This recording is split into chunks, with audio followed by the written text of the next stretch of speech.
उस अंधेरे में मुख्यमंत्री जी भी बैठे थे, ये जानबूझ करके कोई किया नहीं होगा। आज जिस तरह से इन्होंने नंगा नाच करने का काम किया, ये जनता बहुत अच्छी तरह से देख रही है। इसके लिए झारखंड की जनता इनको कभी माफ नहीं करेगी। जब नहीं माना तब मजबूरी में सरकार ने मार्शल आउट से मार्शल आउट। और जो अभी एग्रेसिवनेस दिखा रहे हैं, ये तो पहले कभी देखने को नहीं मिला। पता चलेगा कि जातिवाद, धर्मवाद सूचित शब्द बोलते हुए उनको अपमानित किया गया। मोबाइल का वीडियो रिकॉर्डिंग किस प्रकार से हो रहा था, ये तमाम सवाल है। लेकिन भाजपा के लोग संवैधानिक मूल्यों का उससे कोई मतलब नहीं है। और विशेष कुछ आपको बात रखना है तो उसका भी आप रख सकते हैं, लेकिन अध्यक्ष की अनुमति से। कि मैंने ये कमिटमेंट किया था, मैंने ये पूरा कर दिया, ये जारी कर देना चाहिए गवर्नमेंट की ओर से। लोकतंत्र के पवित्र मंदिर का भारतीय जनता पार्टी के माननीय विधायकों ने अपमान किया है, शर्मसार किया है, कलंकित करने का काम किया है। सदन की अपनी गरिमा है, सदन की अपनी व्यवस्था है, सदन के अपने नियम कानून कायदे हैं। जब सदन को माननीय अध्यक्ष महोदय ने एडजॉर्न कर दिया, उसके बाद सदन में इस तरह से अनावश्यक रूप से सदन के अंदर बैठे रहना, जमे रहना और इस तरह का राजनीतिक प्रपंच रचना, मैं समझता हूँ ये कहीं भी उचित नहीं है। जब नेता सदन ने ये कहा कि हम विपक्ष के हर सवाल का जवाब देंगे और पक्ष विपक्ष मिलकर चलाएंगे, इसके बावजूद भी इस तरीके से इन्होंने सदन की गरिमा को तार तार किया है। इसके लिए झारखंड की जनता इनको कभी माफ नहीं करेगी। पाकुड़ में बीजेपी के विधायक संसार दौरे पे हेमंत बिश्व शर्मा रोक दिया गया, पाकुड़ में रोक दिया गया। अब देखिए, ये विषय मैं जानता नहीं हूँ, लेकिन विश्व शर्मा जी को आपके माध्यम से जरूर कहूंगा, बड़े भाई हैं। अरे असम में बाढ़ उड़ाई हुई है, लोग त्राहिमाम कर रहे हैं, उनको चुनी हुई सरकार है, कम से कम जाएं, पहले वहाँ की जो विभीषिका है, बाढ़ है, उससे लोगों को निजात दें, फिर आइएगा, हम लोग कुश्ती करने के लिए तैयार हैं। और इन लोगों का जो डिमांड था कि माननीय मुख्यमंत्री सदन में आके हमारा प्रश्नों का जवाब दे। एक दिन पहले माननीय मुख्यमंत्री ने ये बात जब बोल दिया था कि हम एक एक चीज का जवाब आपको देंगे, आप लोग धैर्य से सुनिए।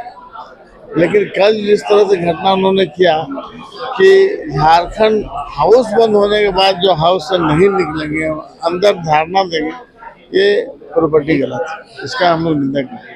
उनका कहना है कि अगर सदन के नेता जवाब दे तो उस पर चर्चा होनी चाहिए। सिर्फ उनका जवाब ना, जवाब के बाद सदन की कार्यवाही स्थगित ना, बल्कि उस पर चर्चा होनी चाहिए। चर्चा होनी चाहिए तो अभी सदन नेता का भाषण हुआ कहाँ है? भाषण वो देंगे अपने सारा चीज। उन्होंने तो परसों दिन ही बोल दिया था कि आप लोग का एक एक चीज का हम जवाब आपको देंगे, तो इनको मानना चाहिए था। और वो तरीका गलत है जो कि सदन के अंदर आप रह के हाउस बंद के बाद जो आपने जो घटना कल किया है, एक बहुत ही निंदनीय विषय है। उनका आरोप है कि बिजली पानी काट दिया गया और आप वहाँ पर अंदर में करने के कौन सा दुख है? उनको तो ये बात बाहर में रख के, जैसे आज चल रहा था, आज फिर अपने बात को रखने लो, रखने के लिए तो मना नहीं था। लेकिन जिस तरह से नहीं, हम निकलवे नहीं करेंगे। माननीय मुख्यमंत्री भी आए थे, उनसे बात किया तो उनका भी बात नहीं माना लो, तो ये तो तरीका गलत है। आप किसी का तो बात मानिएगा ना जी। जब नहीं माना तब मजबूरी में सरकार ने मार्शल आउट से मार्शल आउट। मिश्रा जी, आप बहुत पुराने लीडर है, बहुत अनुभवी, और खासकर झारखंड के मुद्दों को लगातार आप बताते हैं। लगता है जिन मुद्दों पर राज्य सरकार को हेमंत सोरेन, राज्य की जनता ने हेमंत सोरेन को चाबी दी थी, वो मुद्दे गौन हुए इन 5 सालों में मुद्दों पर? ऐसा नहीं। आप देखे होंगे कि 1932 का खतियान हो, सरना धर्म हो, इन सब मुद्दों पर तो स्पेशल हाउस ला के इन्होंने करने का प्रयास किया। अब बहुत सारा ऐसा है कि पिछले दरवाजा से नहीं हो, इसके लिए भारतीय जनता पार्टी ने कोर्ट का सहारा लिया। इसलिए इन सब मुद्दों के सवाल पर भारतीय जनता पार्टी, आप ऐसा अगर बोलिएगा तो भारतीय जनता पार्टी ने भी जनता को बहुत सारे बात केंद्र सरकार ने किया था, क्या एक भी हुआ? लेकिन हम लोगों ने तो, खासकर हेमंत सोरेन सरकार ने तो प्रयास किया और आगे भी कर रहा है। लगा रहे हैं कि बिजली बंद कर दी जाती है, तानाशाही है, ये साफ तौर पर ये आरोप लगा रहे हैं। आप लोगों को क्या लगता है? आप लोगों ने देखा कि उस अंधेरे में मुख्यमंत्री जी भी बैठे थे, ये जानबूझ करके कोई किया नहीं होगा। दूसरा ये कि लोकतंत्र में विरोध का सभी को अधिकार है। सभी को उस तरह के विरोध करने के लिए स्थान तय। सदन का इस तरीके से अपमान करना किसी भी तरह से सही नहीं है। नेता प्रतिपक्ष जो हैं वो स्पीकर के साथ किस तरह की भाषा का उपयोग करते हैं वह भी आपके सामने। मुख्यमंत्री जी जाकर मिले, उनके साथ जमीन पर बैठ करके बात किए, चाय पीने का भी निमंत्रण दिया और उनके जो सवाल थे उन सभी चीजों का उन्होंने जवाब दिया। उनकी जिद है कि भाई जब मुख्यमंत्री का जवाब अंतिम दिन होता है उसे एक दिन पहले करे। मुख्यमंत्री जी आज जिला में नहीं, आज राजधानी में नहीं है। कल ही सबको पता है स्टीफन दा की पत्नी का देहांत हो गया था। अभी फिर सुबह सूचना मिली कि इरफान भाई की माताजी का देहांत हो गया है, तो उन सब जगहों में जा रहे हैं। और ये कोई किसी तरह का या विरोध प्रदर्शन का कोई मतलब नहीं है। ये जिनके न्याय की बात कर रहे हैं उनको न्याय मिलने वाला है या बीच में मिलता रहा है। एक एक अनुबंध कर्मियों का समाधान हम लोग की सरकार ने किया है और जो बचा है बाकी वो भी होना है। तो अभी ये घड़ियाली आंसू और दिखावा भाजपा का चलने वाला नहीं है। सभी लोग समझ रहे हैं कि ये सिर्फ दिखावा है। लोकतंत्र का पवित्र मंदिर कहलाता है कोई भी हाउस, चाहे विधानसभा हो, लोकसभा हो। आज जिस तरह से इन्होंने नंगा नाच करने का काम किया, ये जनता बहुत अच्छी तरह से देख रही है, जान रही है, समझ रही है। जो ये घड़ियाली आंसू बहा रहे हैं, जिन्हें झारखंड से, झारखंडियत से, जो झारखंड को टुकड़े टुकड़े करने की बात करते हैं, आज वो एक नाटक नौटंकी बनाकर रख दिया है इस सदन को। तो जनता जरूर इसका जवाब देगी। जब जनता के हितों की बात होती है, जिस समय उसका समय निर्धारित होता है, ये अपनी बात रखने के बाद और उसके बाद सदन को बाधित करते हैं। और जब सदन स्थगित किया जाता है इनके हंगामे के कारण, ये हंगामा करके सदन स्थगित करवाते हैं एक सोची समझी चाल साजिश के तहत, और उसके बाद ये सदन पर कब्जा जमाते हैं। ये सीधे सीधे अवमानना बनता है। ये सदन की गरिमा को इन लोग तार तार कर रहे हैं, उसको ठेस पहुंचा रहे हैं और जनता इन्हें माफ नहीं करेगी, क्योंकि जनता के सवाल ये नहीं आने दे रहे हैं, जनता के हितों की बात नहीं आने दे रहे हैं। ये जिस तरह से तानाशाही रवैया अपनाना शुरू इन्होंने किया है, ये कहीं से भी जनहित में नहीं है, कहीं से भी इस लोकतंत्र के लिए, इस संविधान, हमारा जो संविधान है, और उसको ये लोग पूरी तरह से तार तार कर रहे हैं। और ये जो इनके केंद्र में बैठे बड़े बड़े नेता हैं, उनका अनुसरण कर रहे हैं। जिन्होंने संविधान बदलने की बात की थी, वो जनता ने इन्हें सबक सिखा दिया। और जो लोग इस तरह से लोकतंत्र के साथ खिलवाड़ कर रहे हैं, पिछले दरवाजे से सत्ता, तानाशाही या पॉलिटिकल स्टंट आप कैसे देखते हैं? देखिए, ये इनका सीधा मैंने कहा पॉलिटिकल स्टंट, आपने इंग्लिश में कहा और मैंने कहा इनकी नाटक नौटंकी। ये नौटंकी है। इन्हें राज्य की जनता से कोई लेना देना नहीं है। ये राज्य की जनता भूखे में, आज अंतिम पंक्ति के लोगों तक हमारी सरकार पहुंच रही है। रोज लोगों को रोटी कपड़ा मकान मिल रहा है। हम अपनी बहन बेटियों को हम 1000 रुपए प्रति माह देने का हमने निर्णय लिया है। फिर से सरकार जा रही है जनता के दरवाजे। तो ये इन्हें लग रहा है कि अब इनकी जमीन खिसक गई है। और मैंने तो इन्हें चैलेंज किया है कि ये दहाई इस बार पार नहीं करने देगी इन्हें जनता, चाहे ये जितनी भी नौटंकी कर ले, जनता इनकी नौटंकी को मुख्यमंत्री भी लगातार सदन चलाने की, सदन के कस्टोडियन विधानसभा के अध्यक्ष होते हैं। सदन चलाने की एक नियमावली होती है। क्या सदन स्थगित होने के बाद जब विधानसभा अध्यक्ष ने सदन स्थगित करने की घोषणा की, कल की कार्रवाई समाप्त करने की घोषणा की, उसके बाद सदन पर कब्जा जमाना और हंगामा करना और जनता को दिग्भ्रमित करना, ये कहां से उचित है? देखिए, चुनाव आने वाला है 1-2 महीने में, ना अपने समय कुछ किए और जो अभी एग्रेसिवनेस दिखा रहे हैं, ये तो पहले कभी देखने को नहीं मिला।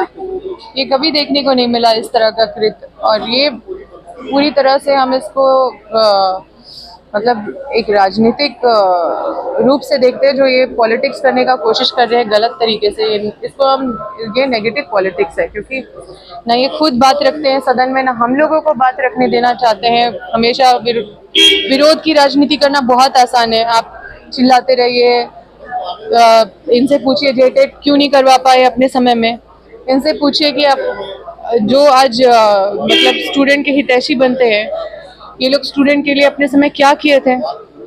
ढंग से जेपीएससी समय सीमा में ये लोग कंडक्ट भी नहीं करा पाते थे। आज हमारी सरकार एक लंबा लकीर खींचने का काम की है, तो ये चुनाव में कैसे जाएंगे, किन मुद्दों के साथ जाएंगे, यही एक विरोध का स्टंट है, विरोध की राजनीति है और यही इनका हथकंडा है चुनाव का। ये विरोध का ही हथकंडा लेके लोगों के बीच में जाएंगे और ताकि वोट की पॉलिटिक्स विरोध करके कर सके। स्पीकर किस दबाव में किए हैं और किस अधिकार से किए हैं वो स्पीकर को मालूम और हाउस को भी मालूम, और किनके आचरण पर किए हैं ये पूरा झारखंड देख चुका है। जिस हिसाब से कल मार्शल लोग के साथ इन्होंने व्यवहार किया, आज मार्शल की दुहाई दे रहे थे अमर बावरी जी कि उनके चलते हम बाहर चले गए। कितनी गालियां पड़ी हैं मार्शलों को, ये भी तो उनको बताना चाहिए था। खाली मीडिया के सामने आकर कि हम मार्शल के चलते बाहर आ गए। मार्शलों का इंटरव्यू लीजिए, तब पता चलेगा कि किस विधायक ने कितना गाली मार्शल को दिया। सेक्रेटरी का इंटरव्यू लीजिए, विधानसभा सेक्रेटरी का, पता चलेगा कि जातिवाद, धर्मवाद सूचित शब्द बोलते हुए उनको अपमानित किया गया। तब जाके पता चलेगा कि किसका आचरण कैसा है। सेक्रेटरी आज पद पर हैं, बेचारे बोल नहीं पा रहे, लेकिन अंदर से दुखी हैं। मार्शल लोग दुखी हैं और स्पीकर साहब ने अपना अधिकार का प्रयोग करते हुए किया है। पूरे 5 साल ये बैठे नहीं जवाब सुनने के लिए सरकार का, और आज दिखा रहे हैं कि हम बहुत ज्यादा चिंतित हैं। सरकार का जवाब सुनते, सरकार के बारे में सुनते। आज पारा शिक्षकों की दुहाई दे रहे हैं। पारा शिक्षकों को किसने प्रताड़ित किया? आज पुलिसकर्मियों की दुहाई दे रहे हैं। पुलिसकर्मियों का सीपीएल किसने रोका? सैया सेविका का दुहाई दे रहे हैं। उनको प्रताड़ित किसने किया? लाठीचार्ज किसने कराई? हेमंत सोरेन जी ने सबको सम्मान दिया। जिनको सम्मान हमारी सरकार ने दिया, आज उनके बारे में ये घड़ियालू आंसू बहा रहे हैं। ये तो पूरी जनता देख रही है। ठीक है, देखिए, आपको याद होगा कि केंद्र में भाजपा के इशारे पे केंद्र में कितने विधायकों को सस्पेंड किया गया, कितने दिनों के लिए। ये इतिहास को भाजपा के लोग भूल जाते हैं। उसी की पुनरावृत्ति झारखंड में तो नहीं होना है। झारखंड में तो इनकी हठधर्मिता की वजह से इसे हुआ। इनकी हठधर्मिता की वजह से जो विधान कर्मी है, विधानसभा के कर्मी है, उनकी नौकरी आफत में ये लोग कर दिए थे। फ्लैक्स किस प्रकार से लेकर के गए थे, मोबाइल का वीडियो रिकॉर्डिंग किस प्रकार से हो रहा था, ये तमाम सवाल है। लेकिन भाजपा के लोग संवैधानिक मूल्यों का उनसे कोई मतलब नहीं है। वे हमेशा से ही इस बात का ख्याल रखते हैं कि लोगों को बात करके वोट बैंक की राजनीति कैसे की जाए। यहाँ भी इनके पास सदन से बाहर जाने के बाद इनके पास कोई मुद्दे नहीं है। तो सदन में अपनी बातों को क्षेत्र तक पहुंचाने के लिए, ताकि हम भी लोगों की आवाज को उठाए, क्योंकि इनके पास मुद्दा विहीन है, कोई मुद्दा नहीं है। इस वजह से इन लोगों का यह क्रिया रहा है और आने वाले दिनों में झारखंड की जनता देख रही है। आने वाले दिनों में इनको कैसे पता है पता नहीं। ये अंतिम सत्र है और जो परंपरा है, जो संवैधानिक परंपराएं हैं, एक व्यक्ति विशेष या पार्टी विशेष के चलते उस परंपरा को नहीं तोड़ना चाहिए। हाउस चलाना, बात रखना विधायक का भी दायित्व जिम्मेदार है। सवाल पूछना भी उनका अधिकार है, लेकिन स्पीकर का उनका इशारा, उनका बात को भी मानना होगा, तभी हाउस चल सकता है।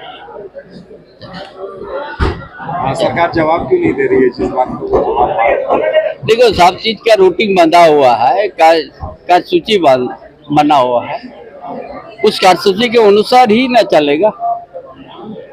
और विशेष कुछ आपको बात रखना है तो उसका भी आप रख सकते हैं, लेकिन अध्यक्ष की अनुमति से।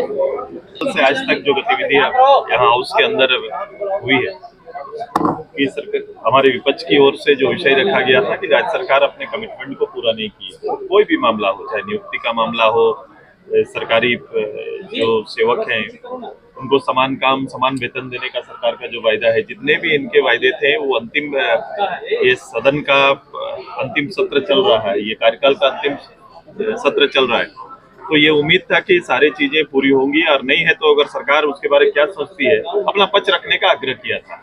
उसको लेकर कल से गतिरोध था। मैंने आज अभी स्पीकर साहब से आग्रह किया कि ये गतिरोध, ये परिस्थिति आएगी सदन के अंदर, जनता के जब सवाल हैं विधायक के माध्यम से आते हैं, और जब राज्य का पूरा सवाल हो जाए, एक पूरे कमिटेड एक गवर्नमेंट का अगर पूरी फेलियर रहे और ऐसे सवालों को अगर इस रूप से न रखा जाए, लोग रख नहीं पाए या उसका सरकारी जवाब ना आए, तो निश्चित रूप से थोड़ी गतिरोध हो सकती है। लेकिन गतिरोध को समाप्त करना भी उन्हीं का काम है, उनका काम है। और जितना हार्ड डिसीजन आया है, मैंने आग्रह किया उनसे कि हार्ड डिसीजन इस रूप से नहीं होना चाहिए। अब कोई भी निर्णय से पहले एक कार्यमंत्रणा समिति होती है, इसीलिए बनती है कि जब हाउस के अंदर में कोई गतिविधि सही रूप से ना चले या ऐसी स्थिति उत्पन्न हो, तो सत्ता और विपक्ष के प्रमुख दल के नेता बैठकर उसका रास्ता अपनाएंगे। आपने ये रास्ता अभी अख्तियार नहीं किया। मैंने आग्रह किया है कि इसका रास्ता होना चाहिए और आपको इसी रास्ते से जाना चाहिए, क्योंकि सरकार को इस रूप से संरक्षण मिलेगा तो सरकार बेलगाम हो जाएगी। तो अब अभी तक स्पीकर साहब ने कहा कि मैं इस पे चिंता करता हूं, लेकिन अभी तक कोई जवाब नहीं आया है। लेकिन ये पद में बैठे लोग और सरकार का ये चेहरा सामने आया है कि वो आपकी आवाज तो दबा सकती है, लेकिन सरकारी जो निराकरण उनको करना था अपना कमिटमेंट का, वो पूरा नहीं कर सकती। सरकार ने ये कहा सदन के नेता कि भाई अभी तो सत्र चल रहा है, चालू सत्र में आखिरी दिन हम जवाब नहीं, मैं ये कह रहा हूँ कि उनका अंतिम जवाब आएगा। हमारे पास डाटा है, डाटा के साथ आना चाहिए। डाटा के उनके बाद कौन बोलेगा? उनसे प्रश्न पूछा जा सकता है क्या? जब वो बोलेंगे उसके बाद अगर वो चीजें नहीं होंगी धरातल पे, तो डाटा के साथ उनको या श्वेत पत्र अपना जारी करते, जितना भी वो तय किए हैं कि मैंने ये कमिटमेंट किया था, मैंने ये पूरा कर दिया, ये जारी कर देना चाहिए गवर्नमेंट की ओर से। जिन मुद्दा पर इन लोग हंगामा कर रहे हैं, इनको ये पता नहीं कि पोषण सखी भारत सरकार ने 6 जिला को चयन किया था, बहाली भी नहीं हुआ, पोषण सखी योजना बंद कर दिया। आज जवाब मांग रहा है विधानसभा में। फिर तेजस्वी योजना चालू हुआ, वो चालू नहीं हुआ, फिर उसको बंद कर दिया। तो कौन सी के जवाब में लोग खोजते हैं और कौन सी हल्ला करते हैं? सदन तो चलता है नियम और कानून से। लेकिन एक साथ सभी विधायकों को निलंबित किया गया। इन लोगों को बर्खास्त कर देना चाहिए। जिस तरह हल्ला होगा मैं कर रहा है, सदन इन लोग को है, रात दिन कब्जा कर रखेंगे, ये सब बर्खास्त करने जोग है।